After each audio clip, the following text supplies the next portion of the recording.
In this video, I'm going to talk about how the laws of indices is applied in solving equation.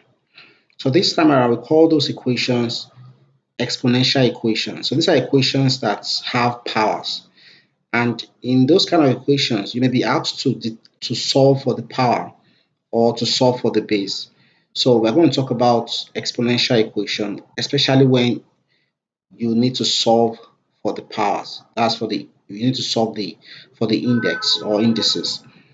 So I'm going to give you an example. So let's say we have an example like 2 raised to the power of x raised to the power of x divided by 4 then equal to, let's say, 1 over 2. So how do you solve for x, for instance? So let's try to apply the law of indices here. So we're going to do something like this.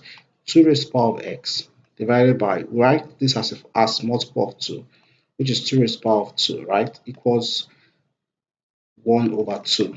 If you apply the law of indices here, you will see that we are making a division here. So we're going to apply the division law, which says you're going to take the base and subtract the indices. That's x minus 2. Here, we are having a kind of inverse of 2. So if you think about it, if you think about it in terms of the negative power law, this can be written as 2 raised to the power of minus 1. Now that we've made both sides to have the same base, the next phase is to cancel out these bases, bring down their powers and equate them. Then the next phase is to solve for x. This is a linear equation. Then you solve for x. So this is minus 1 plus 2 and x equals 1. So the point I'm making with this example is this is an example of exponential equation, and the way you solve an exponential equation here is to ensure that you simplify to a point where both sides have the same base. Then you cancel out the base and solve for the power. So that's basically how exponential equation in a lot of exams are expected to be attempted. So let's look at some examples to get the point very well. So I'm going to take some examples from past questions from UTME and past questions of WIAC. So let's take a look. Let's solve some questions. We're going to take questions from JAMB 2003 question number 2. So let's take a look. The question says that if we have 9 raised to the power 2x minus 1 divided by 27 raised to the power of x plus 1 equals 1. The question says we should find the value of x. So how do you approach this? This is an exponential equation. In this case, you need to solve for x. So as I said earlier, the goal is to make both sides to have the same base. So in this case, we can cross multiply just to make this easier. So this is 2x minus 1 equals 27 raised to the power of x plus 1 times 1. If you multiply by 1, you get the same thing. So what's the next thing to do? Let's try to express both numbers in terms of 3. So you can write 9 as 3 raised to the power of 2. Then everything raised to the power of 2x minus 1 equals 3 raised to the power of 3. That will give you 27. Then everything raised to the power of x plus 1. The next is to apply the double power law, where you take 3 and you multiply all the powers like this, right? Then the same thing here, you take 3 and you multiply all the powers of 3. Then that will give you this. So now that you've successfully made both sides to have the same base, you can cancel out the bases, then bring down the power. That gives you 2 into bracket 2x minus 1 equals 3 into bracket x plus 1. Then you expand and you collect like terms. So that will give you 2 times 2x, that will give 4x, then minus 2 equals 3x plus 3. Then you collect similar terms. So you take all the x to the left. If you take minus plus 3x to the left, it becomes minus 3x. Then if you take minus 2 to the right, it becomes plus 2. So this gives you 4x minus x. You are left with x. That's 1x, which you can write as x. then equals 5. So this is the answer, and that's option D. So let's solve another question. So in this case, we are going to consider question number 40 of 2004. 40 of 2004. So let's solve. In this case, you have the cube roots of 4 raised to the power of 2x equals 16. Okay, we can write this, this is very similar to the fractional power law. You can say if a raised to power 1 over b, a raised to power 1 over b is equal to the b roots of a, right? So if we have a number like this, the cube root of a, you can write it as a raised to the power of 1 over 3. So we're going to apply this principle here. So to do that, we're going to say, instead of writing as cube root, we can say 4 raised to the power 2x raised to the power of 1 over 3, right? You can write it this way, equals 16. So now let's write everything as multiple of 2. So this 2 raised to the power of 2, then raised to the power of 2x, right? Then raised to the power of 1 over 3. Now this 16 can be written as 2 raised to the power of, this is 4, right? You can write it this way. Although we can write it as a multiple of 4, but anyone gives you the answer. Okay, so this can be written as, since we are doing with double power law, you can just multiply everything. You can just say 2 raised to the power of 2 times 2x times 1 over 3, and equals 2 raised to the power of 4. So this will give you 2 times 2x, that's 4x times 1 over 3. That will give you 2 raised to the power 4x over 3 equals 2 raised to the power 4. We cancel out the bases. Now that they are the same, then you bring these indices down. We equate the indices. Then what do? We cross multiply, and that will give us 4x equals 12. That's 4 times 3. Then x, you divide both sides by 4. That's divided by 4. Then that is, if you divide both sides by 4, you get x. Then this will give you 3. Therefore, x equals 3. So that means the value of x is 3. And that's option A, which is the correct answer. So let's talk about another example. In this case, we're going to consider question 7 from 2009. So 2009, question 7.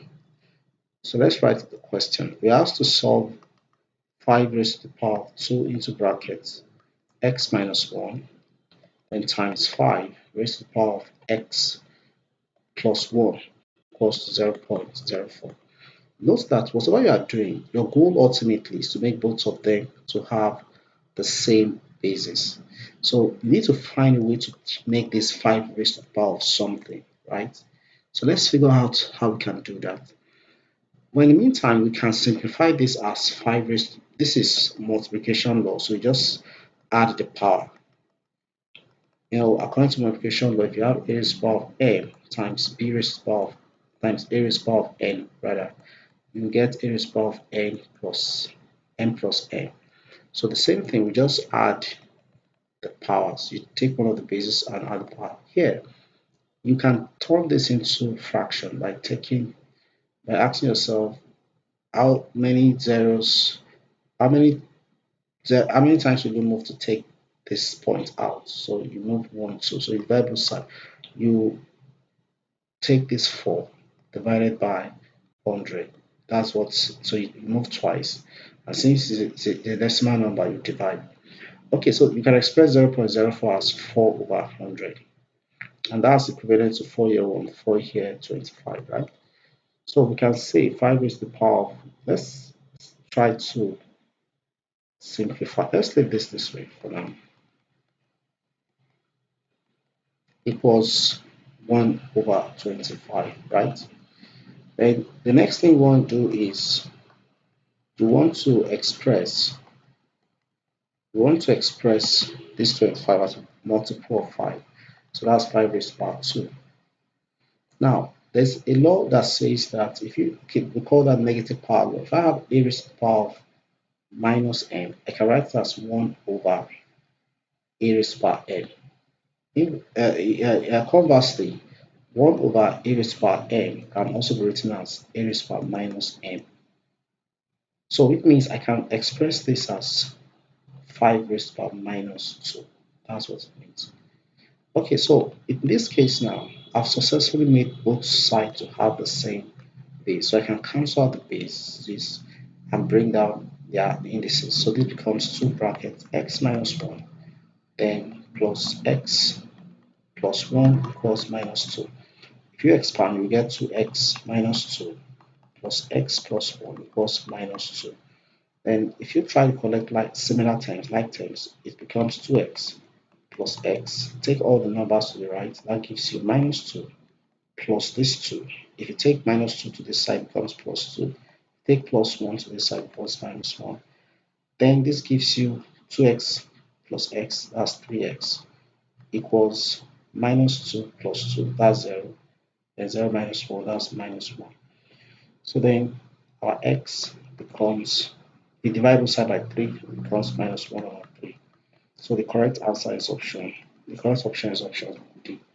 So this is the solution to this particular question. So let's look at another question, but this time around from WAEC past question. So we're going to look at question number 1A, question 14. I mean in year 2004, not 14. Okay, so let's solve this. Here we're asked to solve for x. So let's go ahead. This one divided by 81 raised to the power of x minus 2. Then that's equal to 2 raised to the power of 27 raised to the power of 1 minus x. So how do we attempt this? How do we solve this? Note, anytime you're solving this kind of question, the goal is to make both sides have the same base so that you cancel. So if you observe closely, you see that you can write this as a multiple of 3. You can write it as a multiple of 3. So now your goal is to make sure that this side has 3 raised to the power something, 3 raised to the power something. So let's see how we can achieve that. So this 1 over, it's 1 can be written as 3 raised to the power of 3, right? And everything raised to the power of x minus 2 because we still have x minus 2. Then this can be written as 3 raised to the power of, mind you, this is 3 raised to the power of 4, not 3 raised to the power of 3, sorry. Then this is 3 raised to the power of 3. Then everything raised to the power of 1 minus x. So the next step is to let's apply the double power law here. So that becomes 1 divided by 3 raised to the power of 4 times x minus 2, right? Then this will give you 3 raised to the power, you multiply the powers, that gives you 1 minus x. So the next step is to apply the negative power law that says that if you have something like a raised to the power of minus m, you can write as 1 over a raised to the power of m. And conversely, if a raised to the power of, if 1 over a raised to the power of m, if you have this, you can write it as a raised to the power of minus m. So what that means is I can write this as 3 raised to the power of minus whatever power I have here. So minus 4 into bracket x minus 2. So that's what this means. And that's equal to 3 raised to the power of 3 into bracket 1 minus x.